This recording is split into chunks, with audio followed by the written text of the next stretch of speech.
রমজানের আর বেশি বাকি নেই। রজব মাস আসলেই আমরা বুঝে যাই যে রমজান মাস কতদিনই করে। রজব আমাদেরকে মেসেজ দেয় রমজান কতদিনই করে। আর রজব মাসে আমরা রাসূল সাল্লাল্লাহু আলাইহি ওয়াসাল্লামের জীবনে বলা চলে সবচেয়ে বেশি আশ্চর্যজনক ঘটনা যদি মেরাজ, ইসরা এবং মেরাজ, এটি রাসূল সাল্লাল্লাহু আলাইহি ওয়াসাল্লামের এই রজব মাসে সংঘটিত হয়েছিল। আমরা পবিত্র কোরআনের শেষ 10টি সূরা আলোচনা করতেছিলাম। এজন্য 10টি সূরা শেষ করতে গিয়ে আমাদের রজব মাস প্রায় শেষের দিকে চলে আসছে। তবু আল্লাহর শুকরিয়া যে আমরা একটি জুমা পেয়েছি। রজব মাসে রাসূল সাল্লাল্লাহু আলাইহি ওয়াসাল্লামের মেরাজের কিছু আলোচনা না করলে মনে হতো যেন আমাদের রজব মাসটা অপূর্ণাঙ্গ থেকে গেল। তো আজকে রজব মাস সম্পর্কে, রাসূল সাল্লাল্লাহু আলাইহি ওয়াসাল্লামের মেরাজ সম্পর্কে শুরুতে একটি কথা বলতে চাই, যেটি হয়তো আগে বলেছি কিনা আমার মনে নাই। সেটি হচ্ছে আমাদের দেশের ধারণা বা আমরা ধারণা করে থাকি, ছোটবেলা থেকে আমরাও ওয়াজ শুনেছি, ওলামায়ে কেরাম বলেছেন, বিভিন্ন ওয়াইজিন কেরাম বলেছেন যে রজব মাসে মেরাজ হয়েছে। কি বলেন, শুনছেন? আমরা শুনেছি আমরা। কিন্তু যদি আপনি কোরআনে তো পাবোই না, হাদিসের মধ্যেও পাওয়া যায় না, ইতিহাসের মধ্যে যদি আমরা খুঁজি তাহলে দেখি যে রজব মাসে মেরাজ হয়েছে এই ব্যাপারে সবাই একমত নন। বুঝতে পারছেন? মানে রজব মাসে মেরাজ হয়েছে এই ব্যাপারে উলামায়ে কেরাম, ঐতিহাসিকগণ, মুফাসসিরিনে কেরাম, মুহাদ্দিসিনে কেরাম মানে তারা একমত নন যে রজব মাসেই হয়েছে। এই বিষয়ে কি নন? একমত নন। আমরা যে ধারণা করে বসে আছি যে রজব মাসে হয়েছে। আর কেন এই বিষয়টি একমত নন? তাহলে দ্বিমত হলো কেন? দ্বিমত হওয়ার অন্যতম কারণ হচ্ছে রজব মাসের বা রাসূল সাল্লাল্লাহু আলাইহি ওয়াসাল্লামের মেরাজ হয়েছে, এটা কোরআন থেকে, হাদিস থেকে সাবিত। রাসূল সাল্লাল্লাহু আলাইহি ওয়াসাল্লাম মক্কা থেকে বাইতুল মাকদাস, জেরুজালেম, ফিলিস্তিন গিয়েছেন।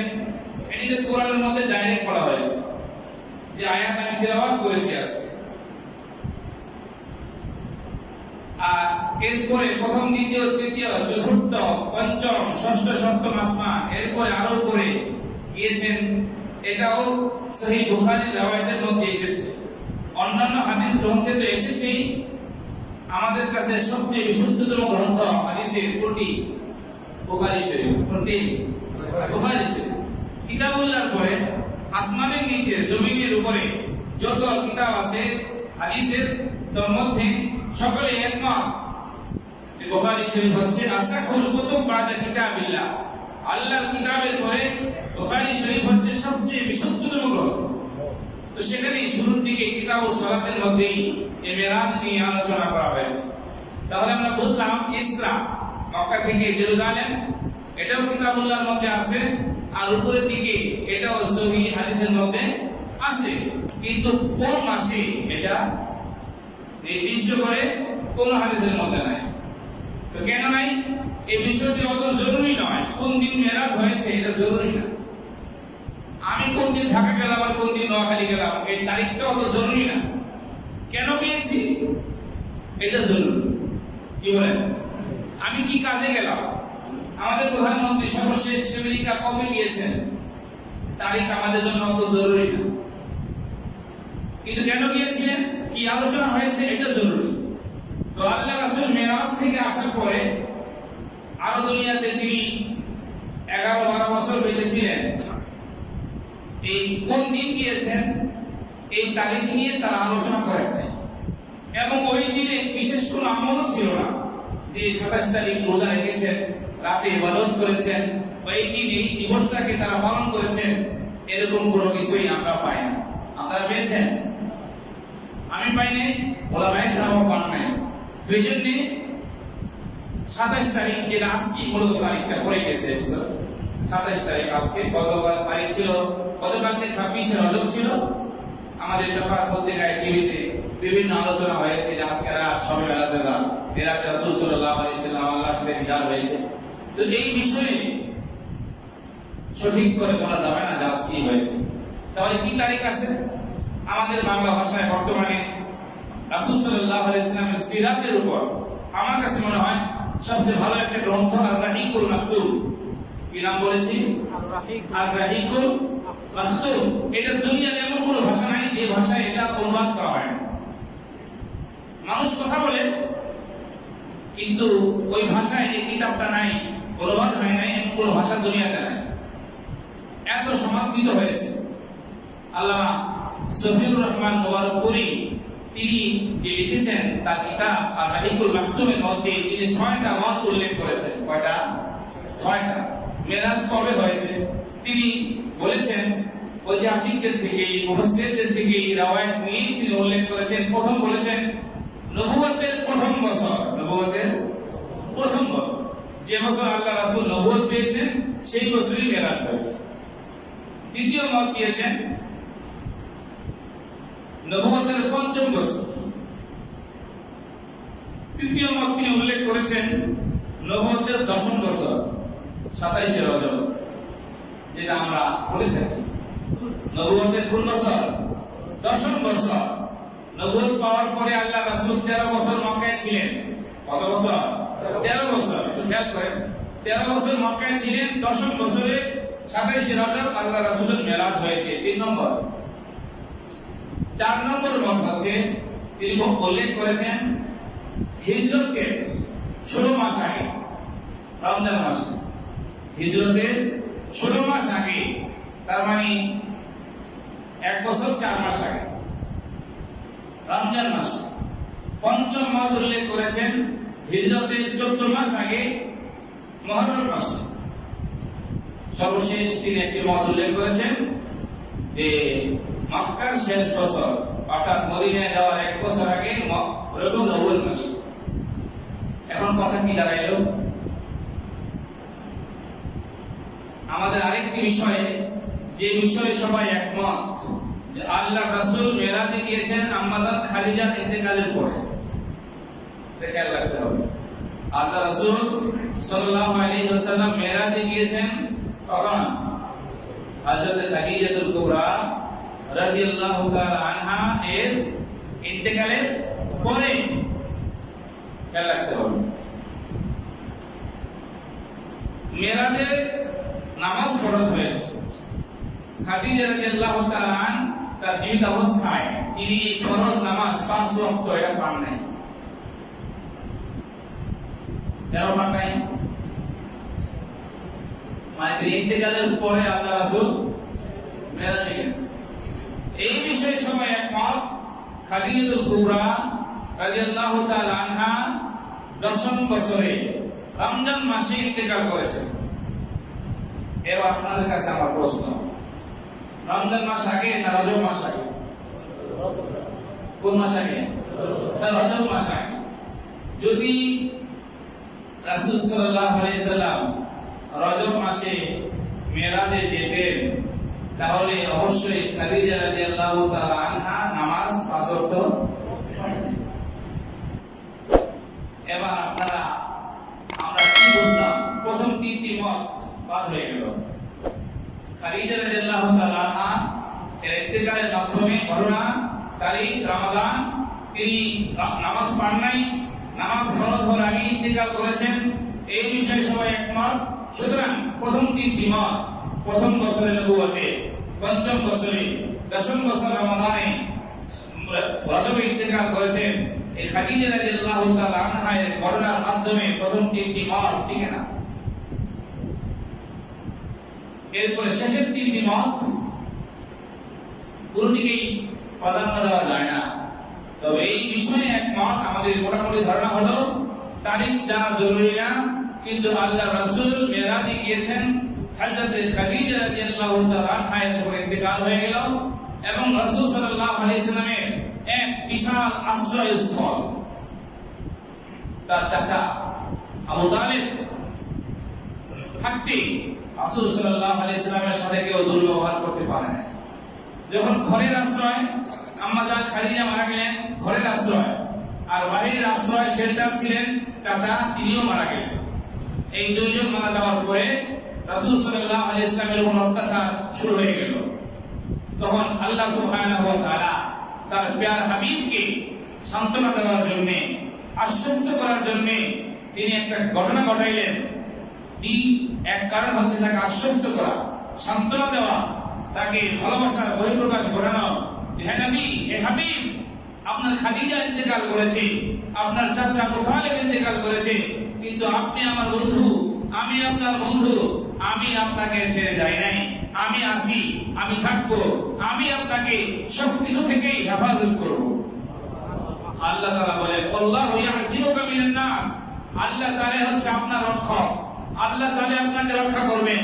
আল্লাহ তাআলা এমন এক ঘটনা ঘটাইয়া তিনি প্রমাণ করলেন যে আল্লাহ এক রাতের মধ্যে মক্কা থেকে বাইতুল মাকদাস 1 মাসের পর, শুধু যাইতে আসতে লাগে 1 মাস, কয় মাস হলো? 2 মাসের পর, বাকিটা বাদ দিলাম। এই 2 মাসের পর যে আল্লাহ এত বড় ক্ষমতাশীল, তিনি মানুষের কল্পনার বাইরে, মানুষের ধারণার বাইরে। মানুষ একটু ধারণা করতে পারে, আমরা একটু ধারণা করতে পারি যে আমরা এখান থেকে চিরং যাবো 1 ঘন্টার মধ্যে, কিন্তু এই ধারণা করতে পারি না যে 10 মিনিটের মধ্যে চিরং যাবো। কি বলে, এই ধারণা আমরা করতে পারি?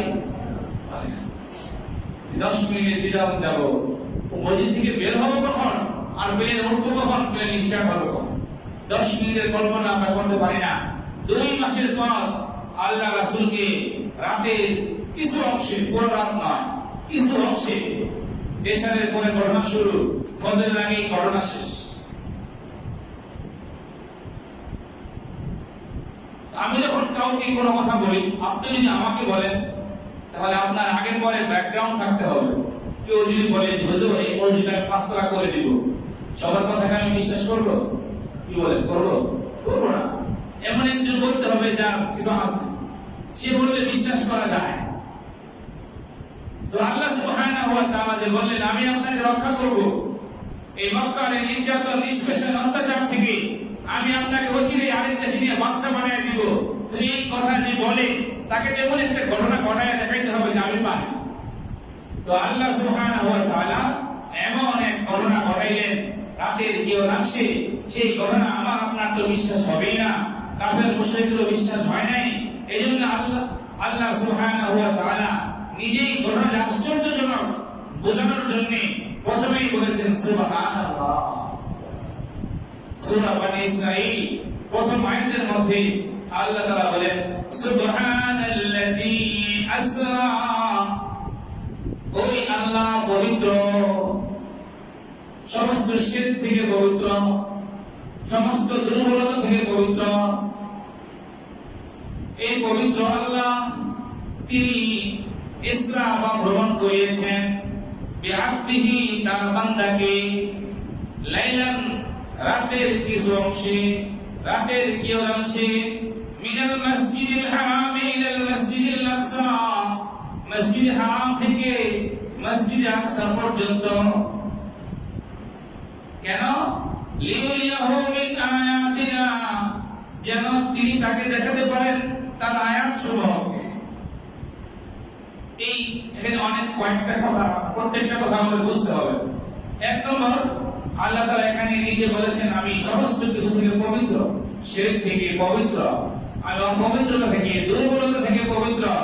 মানুষ আমাকে যে বলবে যে আল্লাহর পক্ষে সম্ভব না, তোমার এই ধারণা থেকেও আমি মুক্ত। গ্রহণ করিয়েছেন তিনি তার বান্দাকে, এই বিষয়টা অনেক জরুরি আমাদের জন্য। কাকে গ্রহণ করিয়েছেন? বান্দাকে। তো বান্দা হতে হলে শরীর লাগে, আমি লাগে, রূহ লাগে। শুধু রূহকে বান্দা বলে না, শুধু রূহকে কি বলে না? বান্দা বলে না। আল্লাহ যে ইবাদত ফরজ করেছেন কার উপর? রূহের উপর। রূহের উপর ইবাদত ফরজ, নামাজ ফরজ কার উপর? বান্দার উপর। যে আল্লাহর বান্দা, আমাদের উপর ঈমান আনা, নামাজ পড়া ফরজ, যার রূহ আছে, শরীরও আছে। এই বিআবদিহি বলে আল্লাহ তাআলা একটা প্রশ্নের উত্তর দিয়ে দিলেন। অনেকে বলে এবং বলেছে, ধারণা করতে পারে যে আল্লাহ রাসূল সশরীরে মেরাজ করেন নাই, মানে ঘুমে ঘুমে করছে। মানে ঘুমে ঘুমে বলতে বলছে রূহ, রূহ আত্মিক মেরাজ হয়েছে স্বপ্নে, এটা অনেকে বলতে পারে। সেই কথার জবাব দেওয়ার জন্য আল্লাহ বলে দিলেন তাকে মেরাজ করিয়েছেন, কাকে? তার বান্দাকে। কাকে? বান্দাকে। এক নম্বর প্রশ্নের উত্তর। আরেকটা বিষয়, অনেকে আল্লাহ রাসূলকে অনেক বান্দার উপরে নিয়ে যায়। বান্দার উপরে কে? আল্লাহ। এখানে দুইটা পদ আছে, একটা হলো বান্দা আর একটা কে? আল্লাহ। মাঝখানে আর কিছু নাই। মাঝখানে কি আছে? আছে আমরা আল্লাহর বান্দা, আর আল্লাহ হচ্ছে আমাদের মাহবুব। এই দুইজনই আমরা আল্লাহর গোলাম, আল্লাহ আমাদের মনিব। আমরা আল্লাহ মাহবুব। আল্লাহ কি? মাহবুব। আমরা হচ্ছি আল্লাহর বান্দা, আল্লাহ আমাদের মাহবুব। মাঝখানে আর কিছু নাই। তো এখন আমাদের নবী মুহাম্মদ সাল্লাল্লাহু আলাইহি সাল্লাম কোন কাতারে? মাহবুবের কাতারে? মাহবুব নাকি আমাদের কাতারে? কিন্তু আমাদের মতো নয়। এখনো আমার বুঝতে হবে, আমাদের আকীদা যেন নষ্ট না হয়ে যায়। ঠিক করতে গিয়ে আমার নষ্ট হয়ে গেলে সমস্যা। অনেকে আমরা বলি নবী আমাদের মতোই মানুষ, আমাদের মতো মানুষ জাতিগত ভাবে, হ্যাঁ আমাদের মতোই মানুষ, কিন্তু তার গুণ, তার সিফাত, তার কোয়ালিটি কি আমাদের মতো? ঢাকা শহরের এক কাঠা জায়গা আর সেই চরের মধ্যে গ্রামে দুটোই তো মাটি। কি বলেন? দুটোই মাটি। যদি বলেন তোমারও ঢাকা বাড়ি আছে, আমার তো গ্রামে বাড়ি আছে, একই দাম। কি বলেন? একই দাম। মাটি হিসেবে দুটো সমান, কিন্তু দাম হিসেবে, কোয়ালিটি হিসেবে দুটো সমান কখনোই সমান নয়। সর্বশ্রেষ্ঠ মানুষ, সর্বশ্রেষ্ঠ বান্দা, সর্বশ্রেষ্ঠ মানব, যিনি এক কদম রাখলে দুনিয়ায় এক কদম, আরেক কদম চলে যায় আরশে আজিমে। যিনি দুনিয়া থেকে ইশারা করলে চাঁদ নিখণ্ড হয়ে যায়। আমি আপনি ইশারা করলে কি হয়? যা থুথু লাগাই দিলে যে কোনো রূপ ভালো হয়ে যায়। তিনি বান্দা আর আমিও বান্দা। অনেকে আমরা বলে আমাদের মতোই মানুষ। সেই বিষয় থেকে যেমনি ভাবে সাবধান থাকতে হবে, আর যারা মুহাম্মদ সাল্লাল্লাহু আলাইহি সাল্লামকে আল্লাহর সাথে মিলিয়ে ফেলেন, সেখান থেকেও আমাদের সাবধান থাকতে হবে। আমাদের নামাজ করি, রোজা রাখি, ইবাদত করি, কিন্তু আমাদের আকীদা, আমাদের ঈমান যেন আমার নষ্ট না হয়ে যায়, খুব আমাদের সাবধান থাকতে হবে।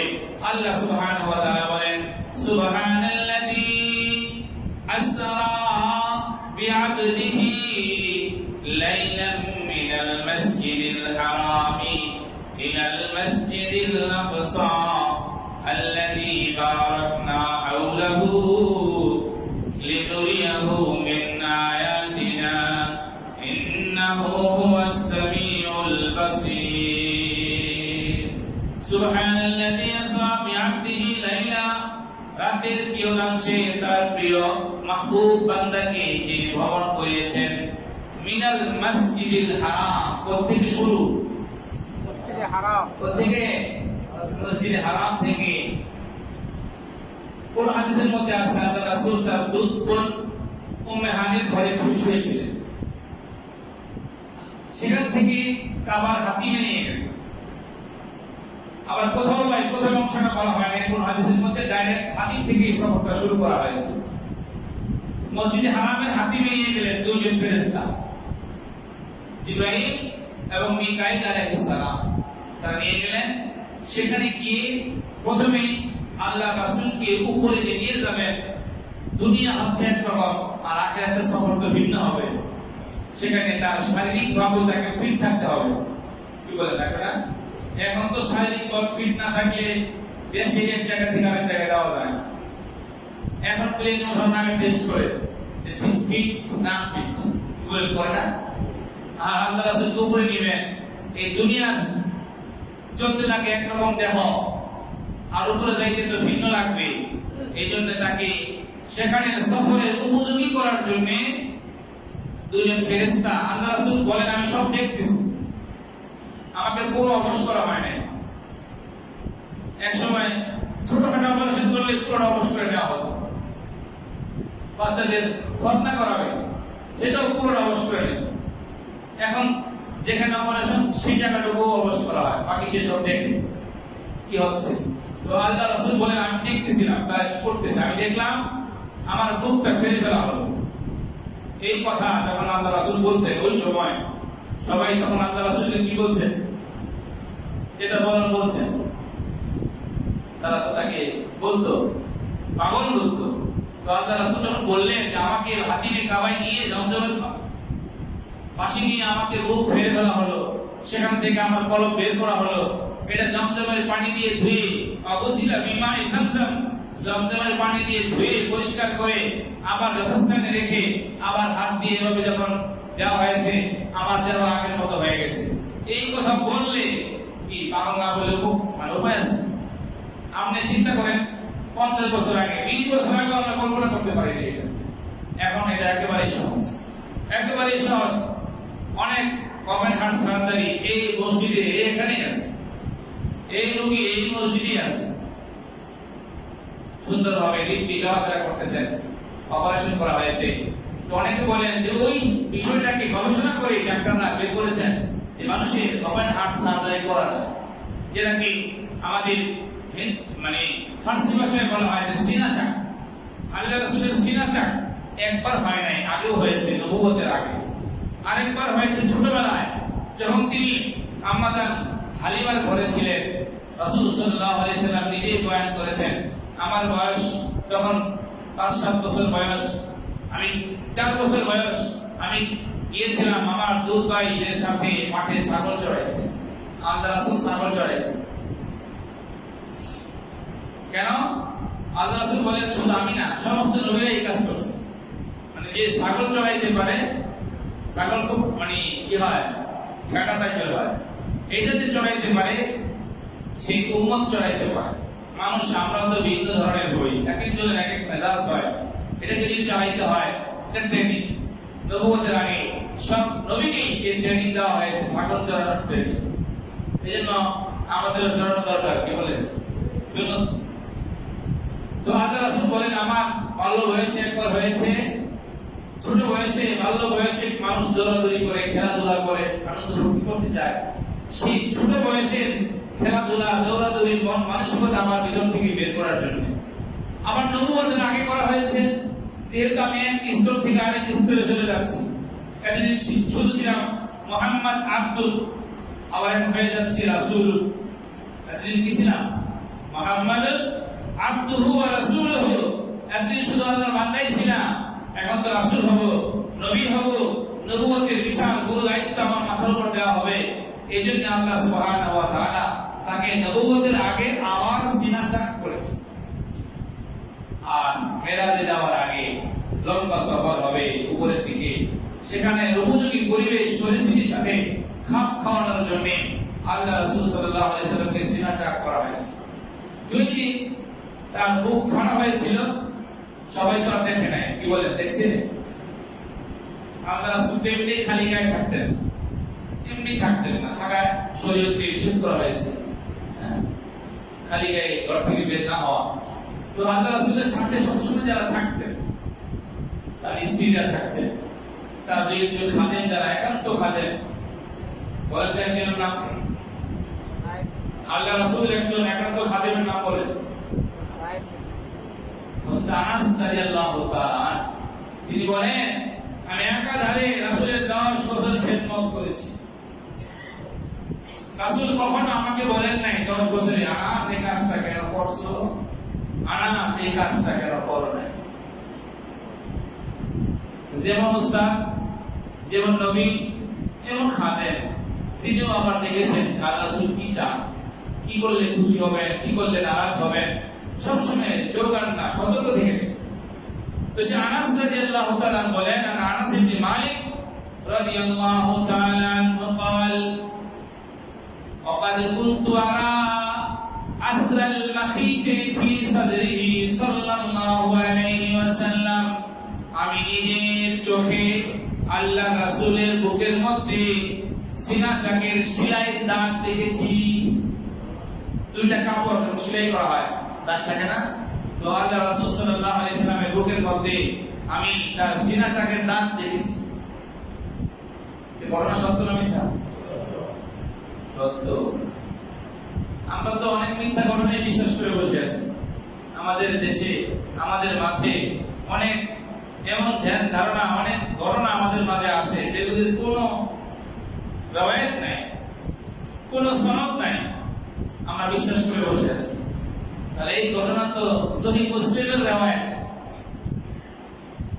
ইমাম মুসলিম রাহমাতুল্লাহি আলাইহি তার কিতাবের মধ্যে উল্লেখ করেছেন, আনাস রাদিয়াল্লাহু তাআলা থেকে রওয়ায়াত যে আমি রাসূল সাল্লাল্লাহু আলাইহি ওয়াসাল্লামের বুকের মধ্যে সেলাইয়ের দাগ দেখেছি। আপনাদের বিশ্বাস হয়? তো রাসূল সাল্লাল্লাহু আলাইহি ওয়াসাল্লাম তার সিনা চাপ হয়ে গেল, এরপর তার কাছে একটা বুরাক আনা হলো। কি আনা হলো? বুরাক। অনেকের ঘরে বুরাকের ছবি আছে, দেখছেন আপনারা? আমি দেখেছি মিষ্টির দোকানে এই বুরাকের ছবি। কেমন? বলছে বুরাক মতো তার বডিটা আর মুখটা নিচের মহিলাদের মতো। এটা কেন করছে বলতে পারেন? এটা করছে এই জন্য, তিনি বলছেন এটা মানে দ্রুত বেগে যায়, ঘোড়াই তো খুব দ্রুত বেগে যায় ওই সময়ের জন্য। উট, তারপরে তো সবচেয়ে বেশি দ্রুত গতির বাহন হচ্ছে ঘোড়া, এই জন্য দেহটা দিচ্ছে ঘোড়ার মতো। আবার যেহেতু মাঝে মাঝে কথা বলে, বুরাক কথা বলছে না, বুরাক তো আল্লাহ রাসূলের সাথে কথা বলছে, রাসূলের সাথে অনেক কথাবার্তা হয়েছে, এই জন্য একটা মুখ দিতে হয় কথা বলার জন্য। কোন মুখ দিলে শত্রু দেখা যায়? পুরুষের না মহিলা? মহিলা।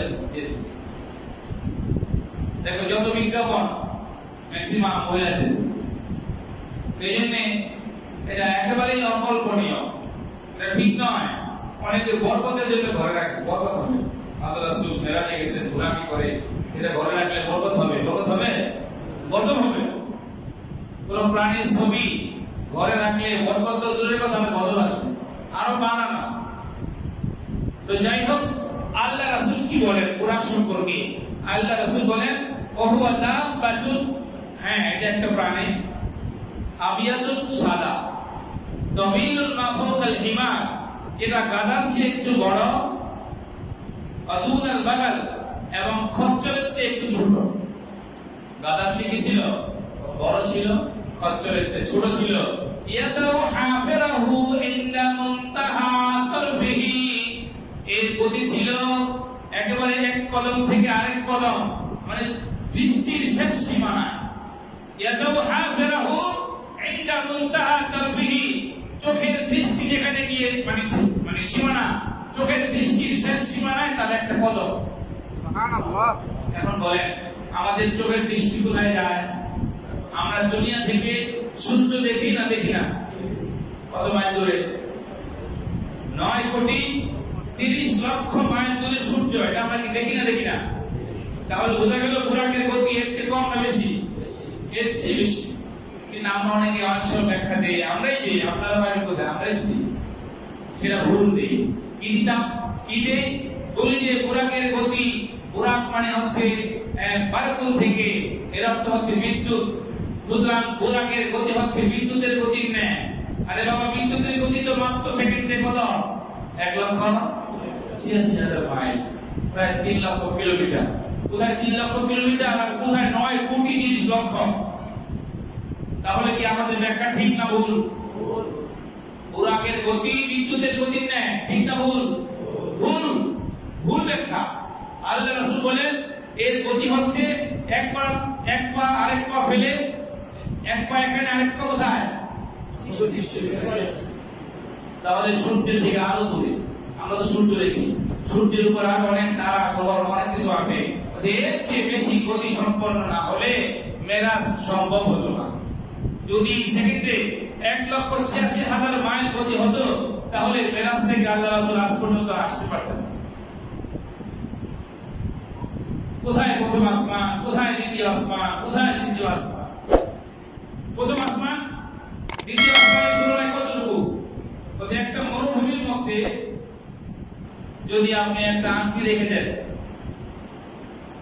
তাহলে আংটিটা হচ্ছে প্রথম আসমান, আর ওই মরুভূমি, সাহারা মরুভূমি হচ্ছে দ্বিতীয় আসমান। আমাদের তো আসমানের উপরে কোনো খবর নাই, আমাদের সব খবর বিজ্ঞানের আবিষ্কার আসমানের উপরে না নিচে? এরপরের খবর একমাত্র আল্লাহ রাসূল বলতে পারবেন। সবচেয়ে বড় জ্ঞানী, বিজ্ঞানী, মহাবিজ্ঞানী যিনি, সবচেয়ে মহাবিজ্ঞানী গ্রন্থ কুরআন, ইয়াসিন, ওয়াল কুরআনিল হাকীম। এই বিজ্ঞানময় গ্রন্থ যেই নবীর উপর অবতীর্ণ হয়েছে, সেই মহাবিজ্ঞানী আল্লাহ সুবহানাহু ওয়া তাআলা যে বিজ্ঞানের গ্রন্থ, মহা গ্রন্থ আল কোরআন অবতীর্ণ করেছেন আমার আপনার নবী হযরত মুহাম্মদুর রাসূলুল্লাহ সাল্লাল্লাহু আলাইহি ওয়াসাল্লাম, যিনি প্রথম আসমান ভেদ করে দ্বিতীয় আসমানে গিয়েছেন। এটা ধারণা করতে পারি আমরা, বিজ্ঞান যতই আবিষ্কার করুক, প্রথম আসমান ভেদ করে দ্বিতীয় আসমানে কিয়ামত পর্যন্ত যাইতে পারবে না, এটা আমরা বলতে পারি। যতই আবিষ্কার করুক, প্রথম আসমান ভেদ করা এটা সম্ভব না।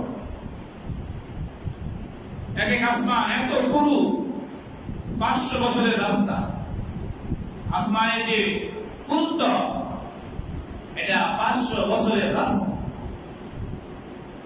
এটা একমাত্র আল্লাহর পক্ষেই সম্ভব। এজন্য আল্লাহ বলেছেন সুবহানাল্লাহ। আমি আপনি সুবহানাল্লাহ বলি বড় মাছ দেখলে আর গাছ দেখলে, আল্লাহ নিজেই যিনি সমস্ত কিছু তার চোখের সামনে এই ঘটনা ঘটায়া আল্লাহ নিজেই বলেন সুবহানাল্লাহ। আমি আপনি আর কি বলবো? আমি আপনি তো দুনিয়ার কোন বড় একটা জিনিস দেখলে লাভ দিয়ে দাঁড়ায় বলি বাবারে, আর যাদের ঈমান আকীদা আছে তারা বলে সুবহানাল্লাহ। তো আল্লাহ নিজেই বলেছেন সুবহানাল্লাযী ইয়াসরা বিআবদিহি লাইলাম মিনাল মাসজিদিল হারাম ইলাল মাসজিদিল আকসা, যিনি তার প্রিয় বান্দা মুহাম্মদুর রাসূলুল্লাহ সাল্লাল্লাহু আলাইহি ওয়াসাল্লামকে মসজিদ হারাম থেকে মসজিদ আকসা ভ্রমণ করিয়েছেন। এবং সেখানে যাওয়ার পরে আল্লাহ সুবহানাহু ওয়া তাআলা তার কুদরতিভাবে 16 লক্ষ আম্বিয়া আলাইহিস সালাতু ওয়াস সালামকে সেখানে রেখে রেখেছেন। আমরা জানি তো কেন আল্লাহ তাআলা এতদিন আমাদের নবী আগে ছিলেন আব্দুল বান্দা, এরপরে হয়েছে শুধু রাসূল, আজকে তিনি হবেন ইমামুল মুরসালিন। কি হবেন? ইমামুল মুরসালিন, মানে রাসূল, মুরসালিন, ইমামুল মুরসালিন অর্থ হচ্ছে রাসূলদের ইমাম, সাইয়্যিদুল মুরসালিন রাসূলদের নেতা, ইমামুল আম্বিয়া সাইয়্যিদুল আম্বিয়া। এটাকে প্রমাণ করার জন্য তিনি সমস্ত নবীদের ইমাম, সমস্ত রাসূলদের ইমাম, এটাকে প্রমাণ করার জন্য আল্লাহ সুবহানাহু ওয়া তাআলা কুদরতিভাবে আদম আলাইহিস সালাম থেকে শুরু করে ঈসা আলাইহিস সালাম পর্যন্ত 16 লক্ষ নবী এবং রাসূলকে মসজিদ আকসার মধ্যে রেখে রেখেছেন। সবাই তাকে অভ্যর্থনা জানিয়েছেন এবং সেখানে নামাজের কাতারে দাঁড়িয়ে গিয়েছেন। কে ইমামতি করবে? অনেকে ভাবতেছে আজকে ইমামতি আমারই হবে, আমি হচ্ছি আবুল বাশার, সমস্ত মানুষের পিতা কে? আদম আলাইহিস সালাম। তার ধারণা ছিল আজকে ইমাম তো আমি হব, আমি একদিকে সবার বড় বয়সে, সবার বাবা, সবাই আমার সন্তান, আজকে তো আমি ইমাম। নূহ আলাইহিস সালাম ভাবতেছে ইমামতি তো আমারই হবে।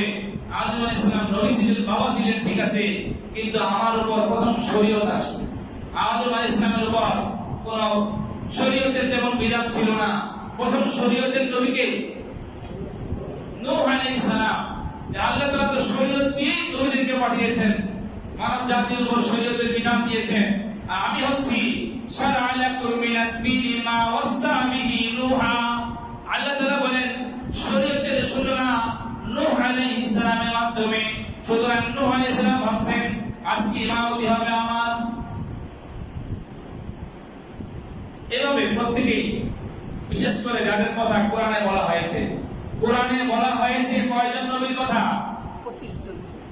আপনাদের অনেক ওয়াজ আপনারা শুনেন, এখানে সেখানে কি ইউটিউবে শুনেন, এখানেও দীর্ঘ 10 বছর যাবত আমি কিছু কথা বলছি, ঘুরে ফিরে মোটামুটি সবকিছু বলার চেষ্টা করছি আস্তে আস্তে।